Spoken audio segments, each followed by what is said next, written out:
game in Montana, in the fictional county of Hope County, where a fanatical doomsday cult called the Project at Eden's Gate has overrun everything. They've kidnapped people. They've stolen all the land.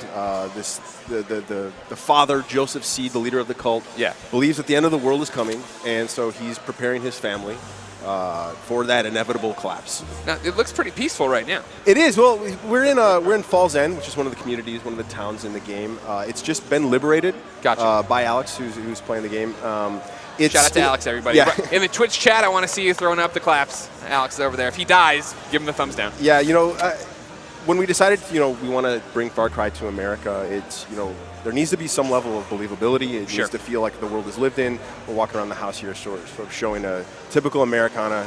There's not a lot of people in the town right now because, like I said, they're all been kidnapped. And so it's up to the player. That will bring down population. Yeah, it's up to the player to sort of bring the communities back, build a resistance, build an army to fight against the cult. Was it a tough decision for you guys to come to America? I don't think so. It's something that the team has really been wanting to do for a while. The question really was, what's a space that feels Far Cry-ish? Right. We've been to Kyrat, we've been to the islands in Far Cry 3. We've gone back in time. Yes, we have gone back in time to Primal. But I think trying to find a space that felt dangerous, a little bit unexplored. Sure. A place that just feels like a wilderness, like a frontier. That really is Montana. We sent a team up there to sort of do a little investigation, do some recon, and immediately they fell in love with it. They said, the people, the landscape, everything sort of feels very remote and Far Cry-ish. And then it became, okay, well, what's a cool villain that could sort of... Well, that's what's fascinating for me, being a Far Cry fan, right, is the fact that I'm a fan of America as well. And I wanted you guys to do something here, but Far Cry doesn't work in Chicago. Yeah. What are you going to skin in Chicago to make a wall in? It doesn't, rats? That's about all we got. Not a lot of bears, not a lot of wolves around Chicago. But the rats are pretty big in Chicago. Exactly, I know. Shout out to Boomer. There he is. There he is. Good boy. I have a little plush of him right here. You don't see it yet, but I'm petting it. There it is. Talk about Boomer. You have so many. I don't think there's been a Far Cry that's had a pre-release run-up like this that's had so many characters already identifiable, right? Yeah. I think Far Cry in the past obviously has been it's been known for its villains, right? Frost, Pagan Min. It's very much been about you versus the villain. This time around, we wanted to bring the community into the fold, bring your friends, your allies, the people who are going to fight with you against this cult. How can we showcase them? Building people like Mary May, who owns the Spread Eagle, that will walk. Has she thought about changing the name? Well, because it's a great name, but it does. There's a connotation to it that I don't. But the thing is, it's that sort of, the bar was named by her father, who wasn't maybe the most PC guy, maybe a bit of a misogynist, a bit of an asshole. But the thing is, you talk to Mary in the game, you get a bit more of her backstory, and I think for her, she's like, yeah, I hate the name of this bar, I think it's stupid. Nice. But at the same time, it's part of my dad, so that conflict of if I change the name, am I sort of getting rid of something? Yeah, exactly. It's, people are complicated, people are complex. And so that's her. Wait, who's Casey Segal? Casey Segal is the cook of the Spread Eagle. You guys are the worst. So if Nick Scarpino was watching this, he'd be, I'm just the cook. Casey, lowly cook. Casey will give you some recipes. He'll send you on some hunting missions. And he'll also drop some wisdom bombs. Does he talk? Does he do the I'm just the cook? The lowly cook line? He's just a cook. All right, okay. But does he say it? I want him to say it at some point in this video. Don't ruin the whole thing. I gotta buy it. When it comes out. Doesn't matter if he says it. He's got the hair. So, Mary's role is giving out quests, keeping you ingrained. But she's one of your partners too. Yes. She's one of the members of the community. She's one of the community leaders. So. The people that you meet in the game, they're all a member of the Resistance, right? They're all sort of trying to fight back against the cult. Mary, Pastor Jerome, they're sort of sending you out on quests to say, hey, people have been kidnapped, or we need these convoys taken down, or I need a truck my dad's truck taken back. Then there's Guns for Hire that you'll meet as you explore the world. People like Grace Armstrong or Nick Rye, who showed off in So what's the difference between Resistance and Guns for Hire? The Guns for Hire are part of the Resistance, but the thing is, the Guns for Hire, they're going to be your persistent buddies throughout the world. Okay. So Mary and Jerome are always going to stick around Falls End. Drew, you shut up now. Look who it is. It's Jerome Jeffries, everybody. Yeah, round of applause. baby. Martin Roach making his debut here. Yeah, baby. Testament, wrath, fury, vengeance, we saw it all. That's you. But You did I hope that. there's compassion in you too. That's a beautiful voice. I can't tell if Pastor Jerome would have made me go to church more or made me go to church less. If his If he church greeted me looked with like the this, shotgun at the door. Well, see, he's not about making you go to church. He's just making you think about it. Okay, that's all he wants to do. Spiritual things, shall we say. Where do we find Pastor right now? Where do you find right now? This is his church. Yeah. This is his place. Debt of gratitude. But unfortunately, as you can see, it's been devastated. Yeah. This place has been looted, desecrated. Town, everybody's been kidnapped. So now he's at the place where he's fighting back. Okay. He didn't want to be here. This was the fight that was brought to him. How far do you go to get into that headspace, Martin? I mean, like, is the backstory? What is the backstory for the pastor? I fight that every day. Oh God. No. To get the backs for him, we go back, 20 years, Yeah. I guess. Oh, wow. Back to the first Gulf War. What he is, he's a vet. Comes home, he wants to find some peace, find a place. A lot of vets don't find that. So he goes to a place where he can find it, the wide opens of Montana. And then here comes this cult, and they're slowly ripping it away. They're Sure. ripping away his community. He's helped build his community. He's one of the leaders. He's not going to let it slip. Sure. He's going to be the guy that says, all right, I don't want to have to do this, but I will take up a gun again. I know how to do this. I don't want to, but I know how to, and I can help lead these people I thought that back was- to the real world. When we met Pastor Jerome in the trailer, right? That was one of the most powerful things of him reading the Bible, pulling out the gun, out and the like gun. he had to go protect his flock. I like Yeah. that. Yeah, a lot. exactly. And that He's was protecting sort of his flock. the inspiration for the character, right? Where we have Joseph Seed, we have a guy who's sort of taking religion, taking scripture, Yeah. twisting it for his own, and sort of Perverting it. warping the message. Sure. So we wanted to say, okay, well, we need the opposite of that, and we need someone that's sort of a positive force of good. Here's the other side. Yeah, and I think when you look at a character and you say, okay, well, what are the complexities we can give to him? Having a man of God who, because of how far he's been pushed, says, you know what, I'm willing to sacrifice my own soul to save the people that I've been trying to look out for. Absolutely. To run back to the demons you ran away from is Yeah, pretty cool. exactly. That's Yeah. cool. Yeah, Is that fun to play? It's incredibly fun to play. Yeah. Because you got to dig. You got to dig sometimes. Sometimes Sure. I say something, and I just hear Drew on the other line go, okay, that's good, but I need I need to a little believe more. it more. I need a little more. So you dig a little deeper. Alex yeah. is fixated on this truck, and I have to say my eyes are drawn to it as well. The Widowmaker. The Widowmaker. Yeah. Oh, now I like the bobblehead. A little The boss bobblehead. Nice. I like the nice. skirt that he's wearing. No Of callback. course, yeah. I mean, bringing new vehicles into Sure. Far Cry 5, big part of it. It's America, right? We want big monster trucks. It's Far Cry, all right. We want It's still Far screws Cry. around. We talk about the pastor and his demons, and then the big rig does a 360 after running over a barricade. All right. That's the anecdote factory at work. So we see a bit of the cult up here. They're roaming the countryside. They're Okay. going into towns. They're taking people hostage and executing them. And Alex is going to take him out. Oh, he's going to throw some bait. So, I mean, this is just the kind of stuff as you're exploring the world, you're meeting people. There's a bear that's now showing up. Is that a bear? Yeah, that's Oh, a yeah. bear. It's a bear. It's Far Cry. It's still very anything much can Far happen in Cry. Anything can happen. That would just be a rat in Chicago, so it makes sense. Yeah, why you're running over here doing this? No, but as you explore the world, these are the sort of encounters that you're going to find. Nothing's sort of scripted. Everything's systemic. Well, that's always been the power of Far Cry, Yes, right? exactly. Where I mean, it is the fact that you guys, I think, are make what a sandbox game. What you make sandbox games that are fun to play because that is the story. Yeah, we it's can all about- go off and do the same mission, the same objective, but we're all going to do it different ways and have different things Yeah, along the it's way. about giving the players all the tools to sort of really just go off and cause as much mayhem and havoc as they want. Right. Boomer just steal a gun for you? Nice. Dang right he did. That's what Boomer's all about. Gives everybody the freedom. But yeah, so the world, we wanted to focus on a more non-linear approach with Sure. the story this time.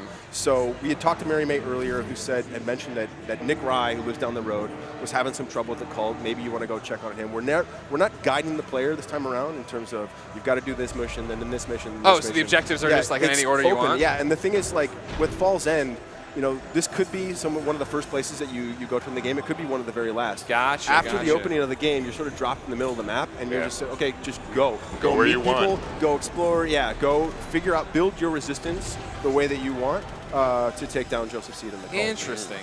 So that there's no real way to be like, how far into the game are you right No, now? 'Cause yeah, you can exactly, tackle this in any exactly. order. Interesting. So yeah, Completely Nick's having random. a bit of a trouble at his airfield. The cult has come in here. Nick's wife is pregnant with child. Okay.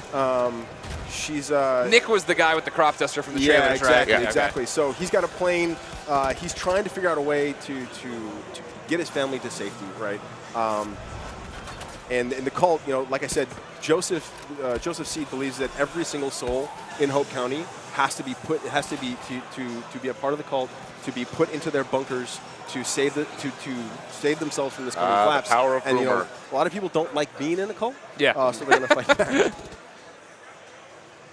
There we So go. we took care of that problem. I love what Boomer just did there.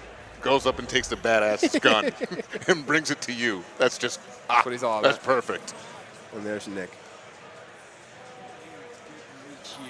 So then Nick is part of the resistance. Right, Okay. exactly. Just like Pastor, just like Yes. Mary. Okay. And the thing, you do a couple quests for Nick. Yeah, you prove that you're willing to fight for him, and he says, okay, you know what? I'm going to be on your side. I've got a plane. I'll be able to sort of take this guys and watch your back. Nice. Yeah. But for right now, Nick has his plan that he's going to fight back at the cult. Blow up some silos where they're sort of storing some explosives. But again, his wife is like, you're not going to stick your neck out there. That's too stupid. So he talks to you and says, you know what? Maybe you want to take care of that problem for me. Go Alex, fly be my careful. plane. Hold on. We got wolves. We got wolves. Good job, Alex. There we go. Yep. So There it is. there's Nick's plane. But I think for that, we might go do a little fishing. if that's See, and this okay. is one of the things you got when I was talking before.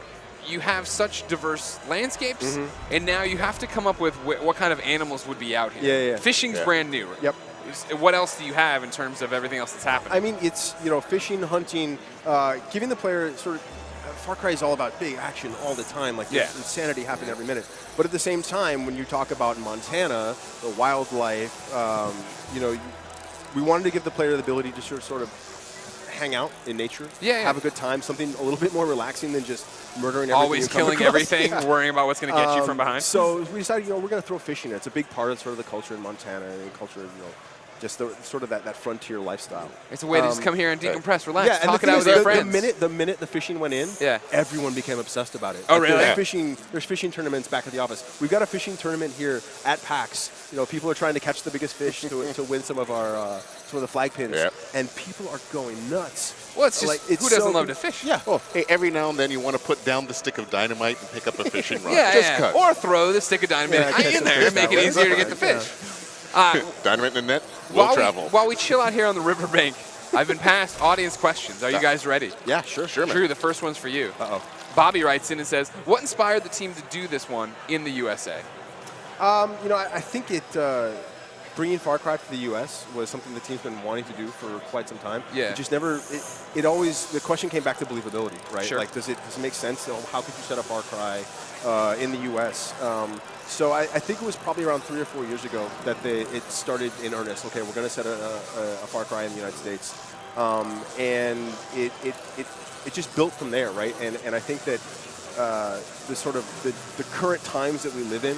And in the current state of things, all of a sudden, Far Cry in the U.S. seems way more believable than it Yeah, did of probably course, 5, right. 6 It's years Oh, ago. yeah. There's definitely two sides of it everywhere Yeah. now, you know what I mean?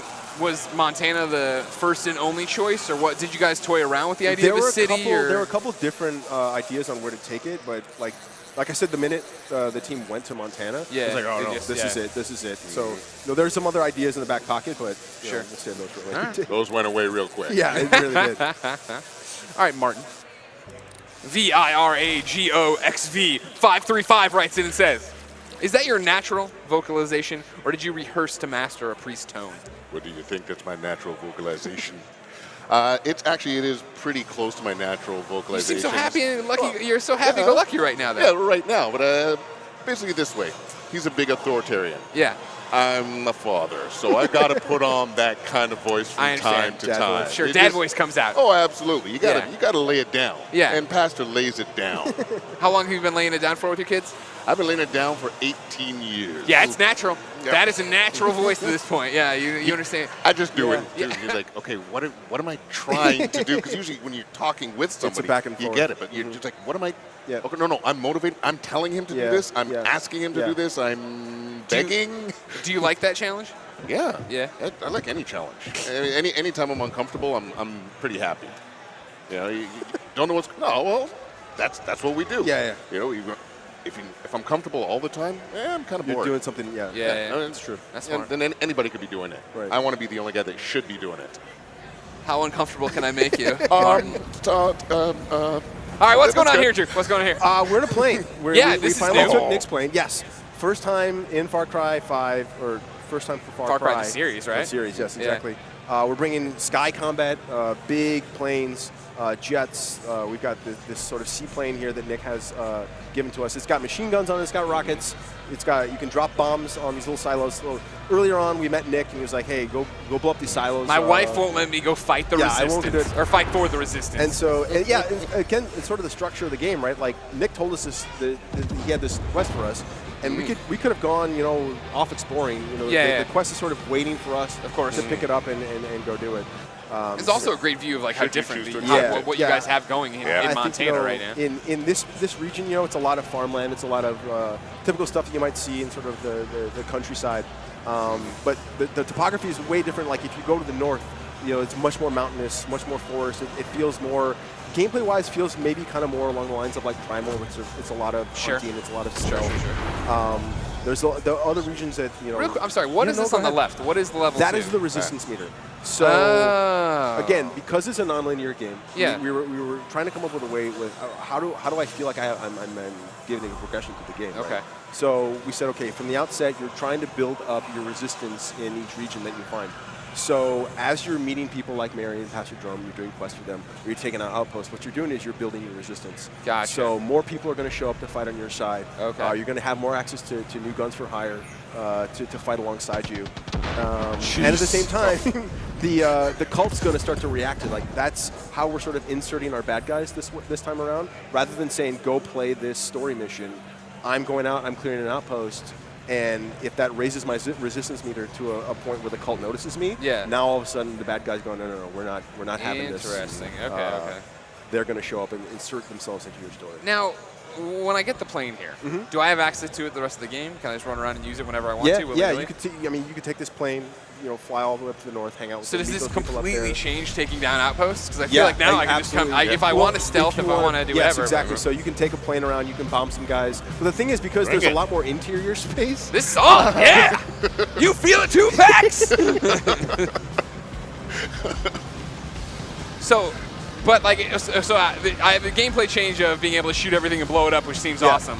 But does the fact that water is a bigger part of it, that trees are a bigger part of it, is there more to it in that respect in terms of how to use the topography? Yeah, when you get up to the north, where it's much more mountainous, much more forest, you're going to have a bit more harder time navigating with the plane, right? And trying to, like, all those guys are sort of, hiding out on the bottom of the ground. You're going to have to get on the ground, go a little more hand-to-hand, on foot combat.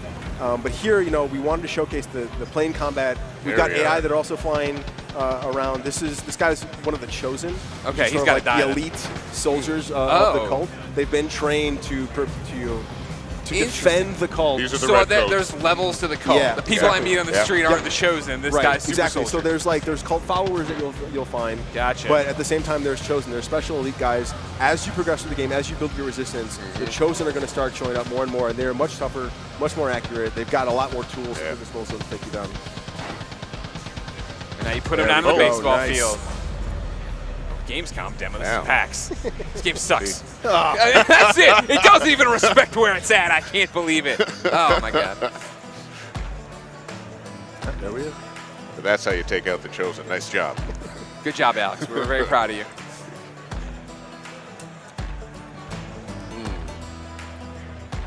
Look at that. So,